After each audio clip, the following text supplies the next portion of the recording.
আজকে দেখাচ্ছি চিকেন কাবাব। আর কাবাব নিয়ে কথা বলে আসলে শেষ করা যাবে না। যারা কাবাব লাভার আছেন অথবা কেউ কখনো কাবাব খাননি তাকেও আমি বলবো আমার এই কাবাবটা বানিয়ে অবশ্যই বাসায় খাবেন। আর কাবাবের যখন আমি বয়স দিচ্ছিলাম আমার বাচ্চা এসে জিজ্ঞাসা করতেছে কাবাব আমার আছে কি না, তাকে ভেজে দেওয়ার জন্য। কারণ বাচ্চা হতে ধরে ছোট বড় সবাই আমার এই কাবাবটা অনেক লাইক করে।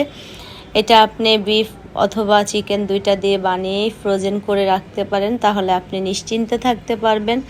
সকালে বাচ্চার টিফিন, বিকালের নাস্তায় অথবা পোলাও, খিচুড়ি, বিরিয়ানি সব কিছুর সাথেই কিন্তু কাবাবটা যায়, আবার খেতেও দুর্দান্ত লাগে। আমার এই কাবাবটা যেই খেয়েছে সেই কিন্তু ফ্যান হয়ে গিয়েছে। যাদের যাদের আমার এই কাবাবের রেসিপিটা লাগবে অবশ্যই কমেন্টস করবেন। আমাকে একজন 100 কাবাবের অর্ডার দিয়েছে, কারণ সে বলেছে যে এই কাবাবটা অসম্ভব রকম মজা। এই পর্যন্ত যেখানেই কাবাব খেয়েছে তার কাছে কোনোটাই ভালো লাগে নাই। সো আর দেরি না করে অবশ্যই কমেন্টস করেন, নেক্সটে আমি শেয়ার করব রেসিপিটা।